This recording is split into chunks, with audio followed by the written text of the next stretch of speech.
I always had so much fun reading with my kids when they were little, and one of my favorite series was Junie B. Jones. Aaliyah and I read this together. I read them to her, and the stinky smelly. I thought it was the stinky smelly bus, but it's the stupid smelly bus. And it was such a funny story. I can still remember, and I'm sure she does too. Us laughing so hard and rolling on the floor laughing. It was just so hilarious.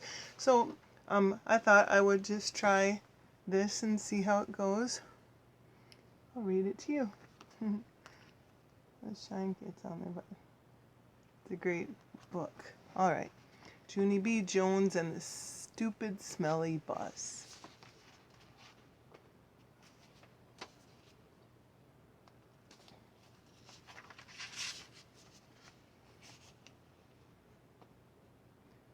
Chapter 1, Meeting Mrs. I don't know if I'm going to do that. I'm just going to read it. My name is Junie B. Jones. The B stands for Beatrice. Except I don't like Beatrice. I just like B, and that's all. I'm almost 6 years old. Almost 6 is when you get to go to kindergarten. Kindergarten is where you go to meet new friends and not watch TV. My kindergarten is the afternoon kind.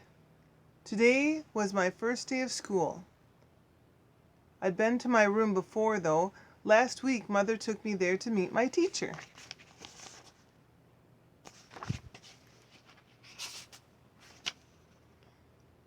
It was called Meet the Teacher Day. My teacher was decorating the bulletin board with the letters of the alphabet.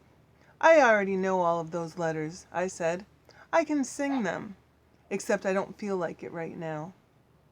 My teacher shook my hand, only our hands didn't fit together that good. Her name was Mrs. I can't remember the rest of it. I can't remember the rest of it. Mrs. said I looked cute. I held my foot way high in the Her name was Mrs. I can't remember the rest of it. Mrs. said I looked cute. I know it, I said. That's because I have on my new shoes. I held my foot way high in the air. See how shiny they are? Before I put them on, I licked them. And guess what else, I said. This is my bestest hat. Grandpa Miller bought it for me. See the devil horns sticking out the sides?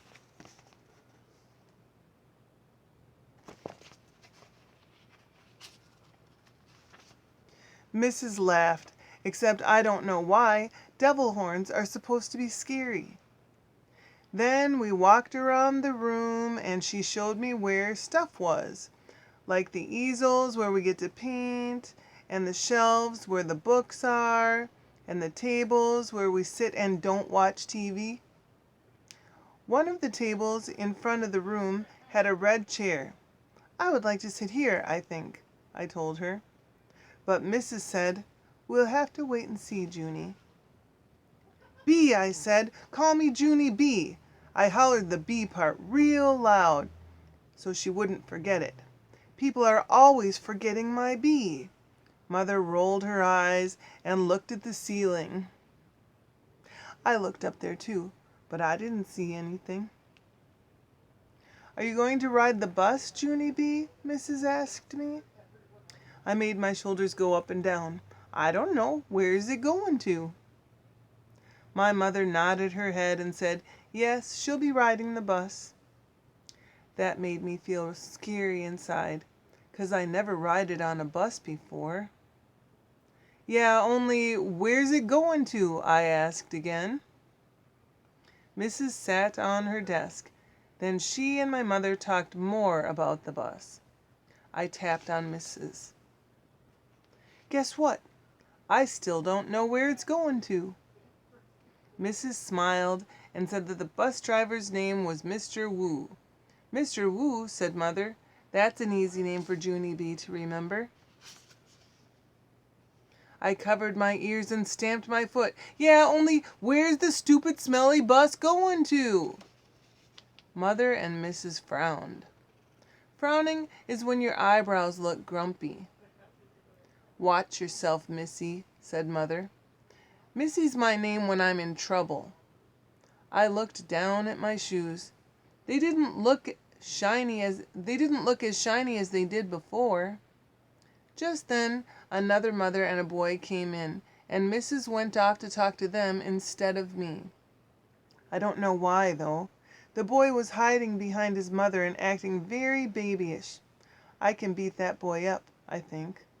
After that, my mother sat me down and explained about the bus. She said it's yellow, and it's called a school bus, and it stops at the end of my street. Then I get on it and sit down, and it takes me to school. And then your teacher will meet you in the parking lot, said Mother. Okay, Junie B, won't that be fun? I nodded the word yes, but inside my head, I said the word no. Chapter 2, Feeling Squeezy. I stayed scared about the bus for a whole week, and last night when my mother tucked me into bed, I still felt sickish about it. Guess what? I said. I don't think I want to ride that school bus to kindergarten tomorrow. Then my mother rumpled my hair. Oh, sure you do, she said. Oh, sure I don't, I said back. Then Mother kissed me and said, it'll be fun. You'll see. Just don't worry. I did, though. I worried very much, and I didn't sleep so good either. And this morning I felt very droopy when I got up, and my stomach was squeezy, and I couldn't eat my cereal. And so I watched TV until Mother said it was time to get ready to go. Then I put on my skirt that looks like velvet and my new fuzzy pink sweater, and I ate half a tuna sandwich for lunch. After that, Mother and I walked to the corner to wait for the bus. And guess what? There was another mother and little girl there too. The little girl had curly black hair, which is my favorite kind of head. I didn't say hello to her though, 'cause she was from a different street. That's why. Then finally, this big yellow bus came around the corner, and the brakes screeched very loud, and I had to cover my ears. Then the door opened, and the bus driver said, "Hi, I'm Mr. Wu. Hop on."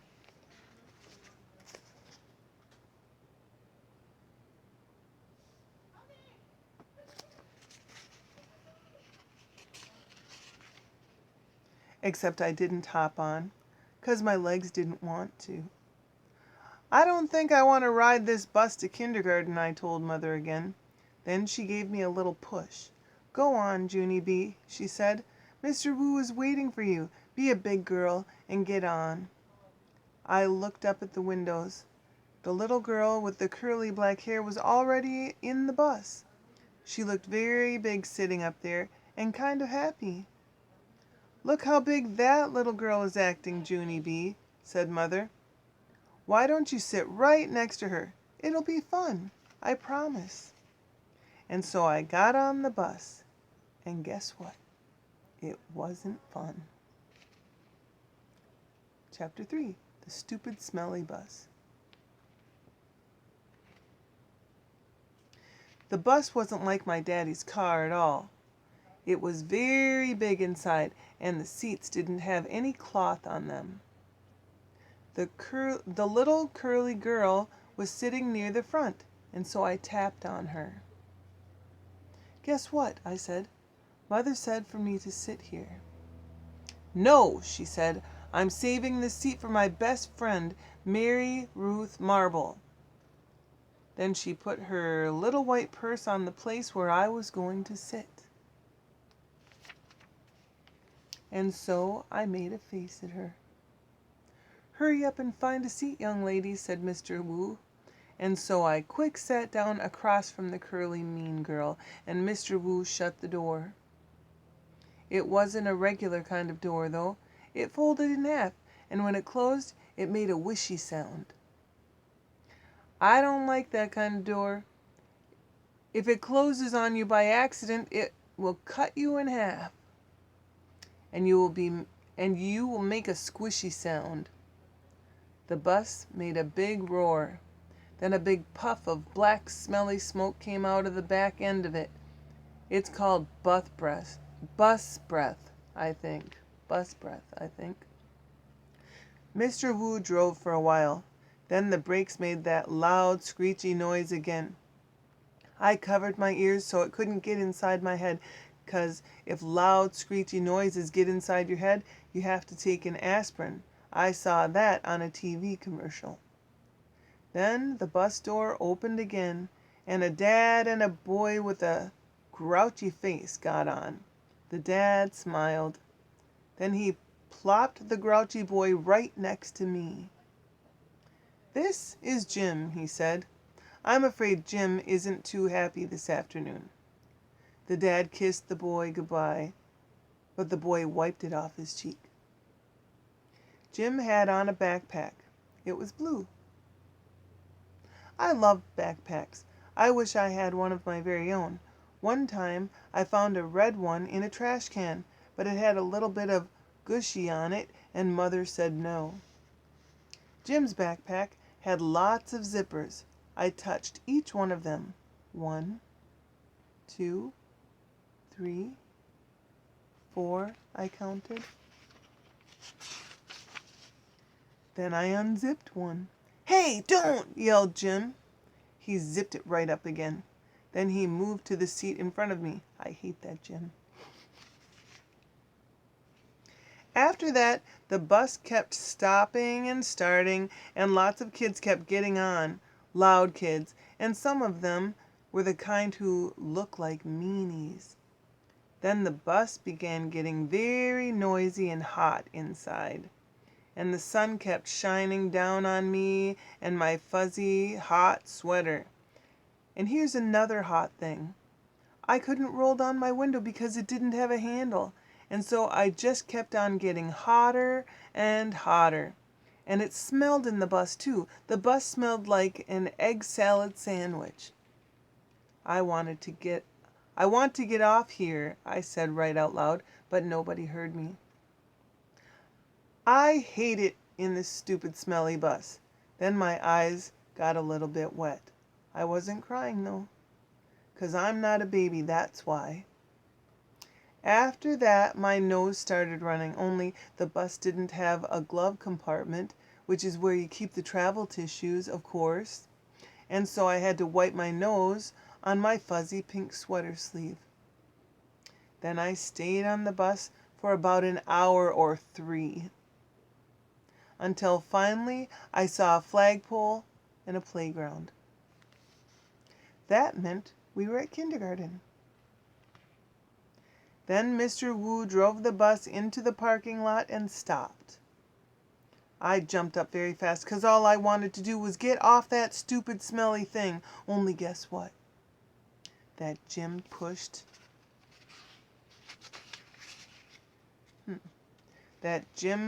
right in front of me, and the curly mean girl did too, and then people started squishing me real tight. And so I pushed them away, and they pushed me right back. That's when I fell down. And a big foot stepped on my skirt that looks like velvet. "Stop it!" I yelled. Then Mr. Wu hollered, "Hey, hey, hey!" And he picked me up and helped me off the bus. Mrs. was waiting for me just like my mother said. "Hi, I'm glad to see you," she called. Then I ran over to her and I showed her the big footprint on my skirt that looks like velvet. "Yeah, only look what happened. I got stepped on, and so now I'm soiled."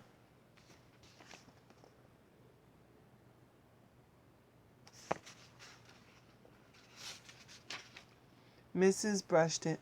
"Don't worry, Junie," she said. "It'll come off." After that, I just folded my arms and made a frown. 'Cause guess what? She forgot my bee again. 4. Me and Lucille and some other kids. Some of the other bus kids turned out to be in my class too. One of them was that Jim I hate. Mrs. made us line up. Then we followed her to our room. Its name is Room 9. There were other kids waiting by the door. When Mrs. unlocked it, everyone squeezed in all at once. That Jim stepped on my new shoe. He made a scratch mark on my shiny toe. The kind of scratch that licking won't fix. "Hey, watch it, you dumb Jim," I hollered at him. Mrs. bent down next to me. "Let's try to use our quiet voice while we're in school," she said. I nodded nicely. "I hate that Jim," I said in my quiet voice. After that, Mrs. clapped her hands together very loud. "I want everyone to find a chair and sit down as fast as you can," she said. That's when I ran to the table with the red chair, only guess what? There was already someone sitting there, a girl with little red fingernails. And so I tapped on her and said, "I would like to sit there, I think." "No," she said, "I am." "Yeah, only I already picked that chair out," I told her. "Ask my mother if you don't believe me." But the girl just shook her head no. And then Mrs. clapped her loud hands again and said, "Please, find a seat." And so then I had to quick sit down in a stupid yellow chair. The same stupid color as the stupid yellow bus. After that, Mrs. walked to a big closet in the back of the room. It's called the supply closet. She got out boxes of new pointy crayons and some white circles. Then she passed them out, and we had to print our names on the circles and pin them to our fronts. It was our first work. "If you need help spelling your name, raise your hand," said Mrs. I raised my hand. "I don't need help," I told her. "Grandma Miller says I print beautifully." I used red, but then a mistake happened. I made my Junie too big, and there wasn't any room left for my B. And so I had to squish it very tiny at the bottom. "I hate this stupid dumb circle," I hollered. Mrs. made the shh sound and gave me a new one. "Thank you," I said nicely. "Grandma Miller says I print beautifully." The girl with the little red fingernails was faster than me. She showed me her circle and pointed to her letters. Lucille.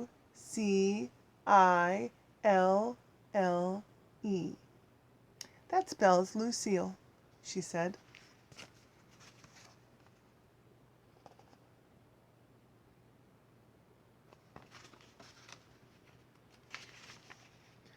"I like that name of Lucille," I said, "'cause guess why?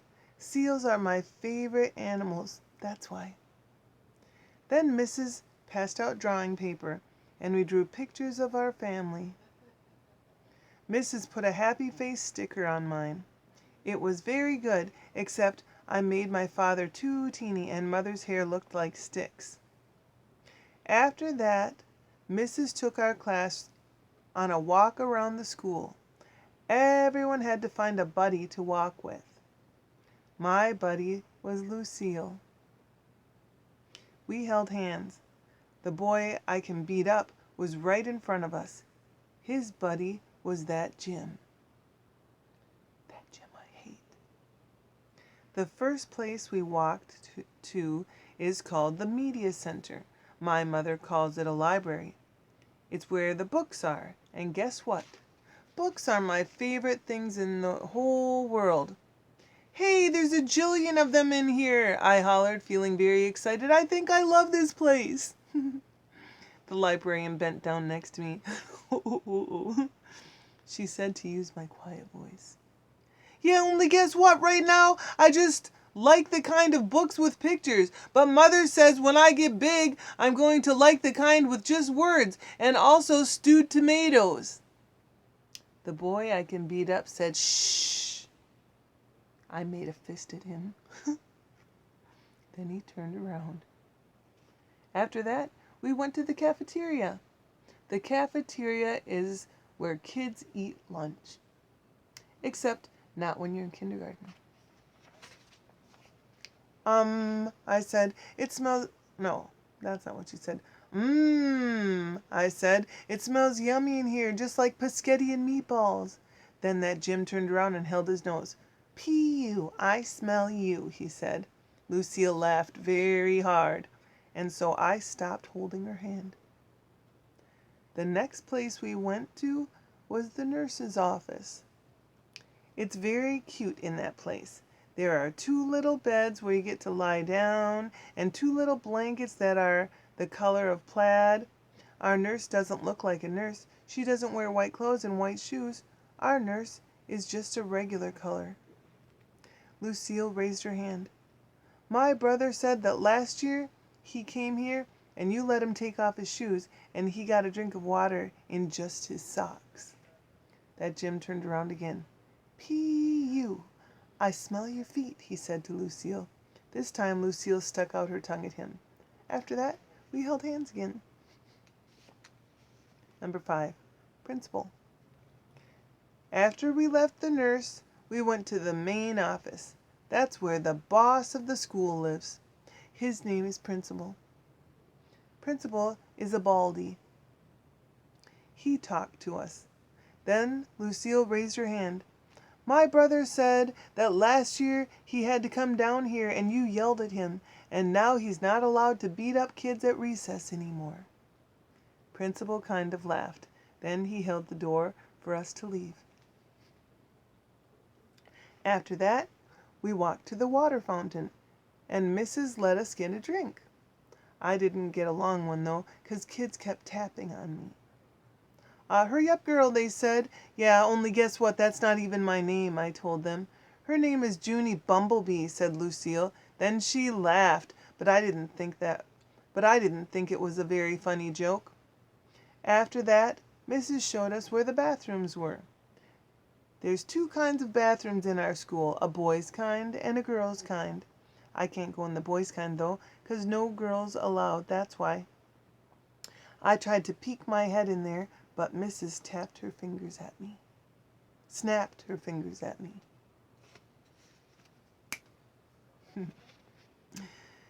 The only boy who got to go in the bathroom was the boy I can beat up. He was jiggling around very much. Got to go? Okay. Then he started running all over the place, and he was holding the front of his pants. William, said Mrs., are you having an emergency? Then William said, yes, and he ran right in there. The rest of us walked back to our room. I touched Lucille's fingernails. She said that her fingernail polish is named Very, Very Berry.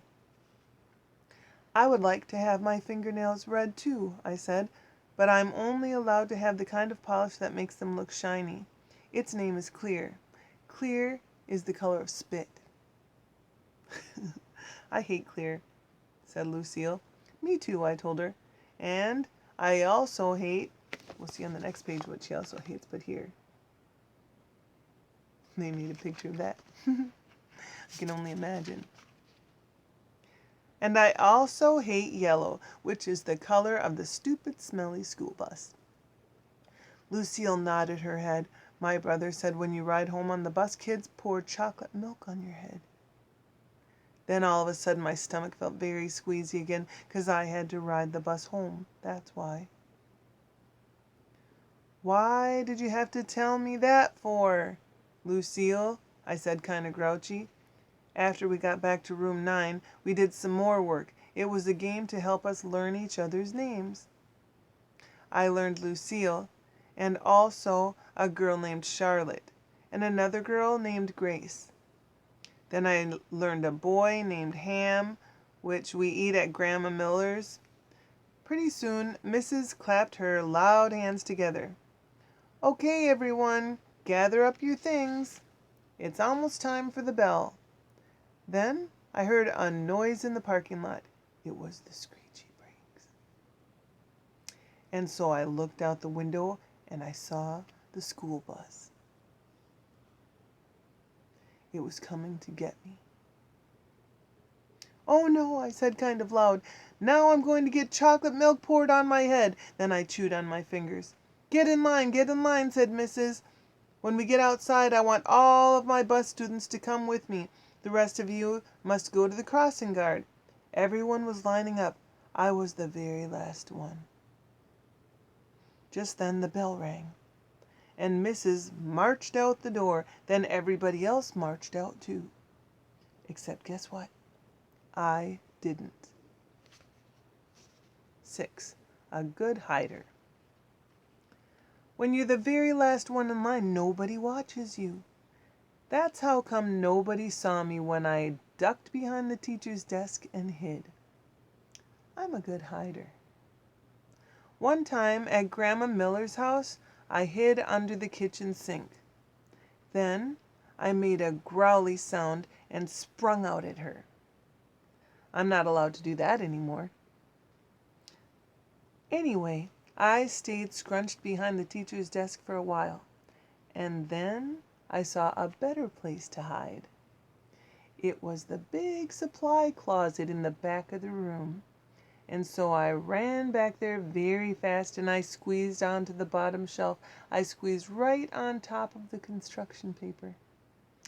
Most of me was comfortable except my head was sort of very tight and my knees were all bended like when I do a somersault.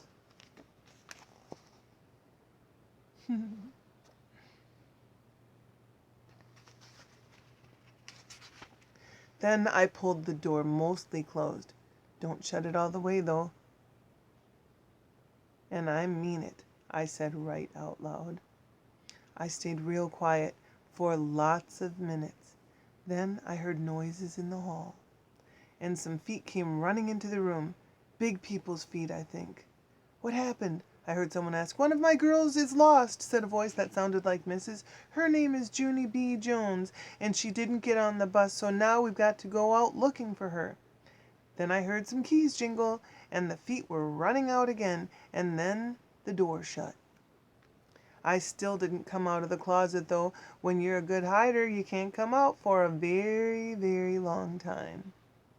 I just stayed there all bended up, and I told myself a story. Not an out loud story.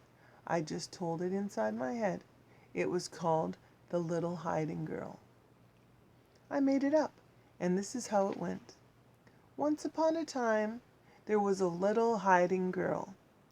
She was in a secret spot where nobody could find her, except her head was very tight and her brain was squishing out. But she still couldn't come out of her spot, or a smelly yellow monster would get her, and also some meanies with chocolate milk. The end. After that, I rested my eyes. Resting your eyes is what my grandpa does when he watches TV after dinner. Then he snores. And Grandma Miller says, "Go to bed, Frank." It's not the same thing as nap, though. 'Cause naps are for babies, that's why. And anyway, I didn't snore. I just did a little drool. Then finally, when my eyes were done resting, they woke up. And so I came out of the closet and ran right to the window, and guess what? There weren't any cars in the parking lot, and no stupid smelly bus either. "Whew, that's a relief," I said. A relief is when your stomach doesn't feel squeezy anymore. After that, I went back to the closet, 'cause while I was hiding, I sniffed the smell of clay, that's why, and clay is my very favorite thing in the whole world. "Hey, I see it up there," I said. The clay was on the middle shelf. I stood on a chair to get it. It was blue and stiff, and so I had to roll it on the floor to make it soft and warm. Then I rolled it into a blue-orange. It was very beautiful, except it had some dirt and hair on it. After I was done, I went to the front of the room and sat down in my teacher's big chair. I like teachers' desks very much. The drawers are so big I could fit in one, I think. I opened up the top one. There were happy face stickers and rubber bands, and also gold stars, which I love a very lot. I stuck one on my forehead. Then I found paper clips and red marking pens and new pencils with no points and scissors and travel tissues, and guess what else? Chalk! I said, brand new chalk that's not even out of its little box yet. Then I looked up on my teacher's chair and clapped my hands together very loud. I want everyone to find it. Clap my hands together very loud. I want everyone to find a chair and sit down. Today we are going to learn some alphabet and some reading. And also I will teach you how to make a blue orange. But first, everyone has to watch me draw stuff. Then I went to the board and drew with my brand new chalk. I drew a bean and a carrot and some curly hair. Then I wrote some O's. O's are my bestest letter. After that, I bowed. Thank you very much, I said. Now you may all go out for recess. I smiled, except for not that chin. 7. Peeky holes in spying. After a while, I started to get a little bit thirsty. That's what happens when chalk sprinkles get in your throat. I would like to I would like a drink of water, I think I said. Then I put my hands on my hips. Yeah, only what if somebody sees you at the water fountain? Then they might call the stupid smelly bus to come and get you, and so you better not go. I stamped my foot. Yeah, only I have to go, 'cause there's dumb chalk in my throat. Then, all of a sudden, I got a great idea. I pulled a chair over to the door, and I peeked out the window at the top. I'm a good peeker. One time I peeked right into Grandpa Miller's mouth when he was sleeping, and I saw that dangly thing that hangs down in the back. I didn't touch it though, 'cause I didn't have a little stick or anything, that's why. Anyway, I didn't see anybody in the hall, and so I opened the door a crack and I sniffed, 'cause when you sniff, you can smell if there's people around. I learned sniffing from my dog Tickle. Dogs can smell everything. People can mostly just smell big smells like stink and flowers and dinner. Nope, don't smell anyone, I said. Then I ran to the water fountain and I drank for a long time. And nobody tapped on me and said, hurry up, Carol.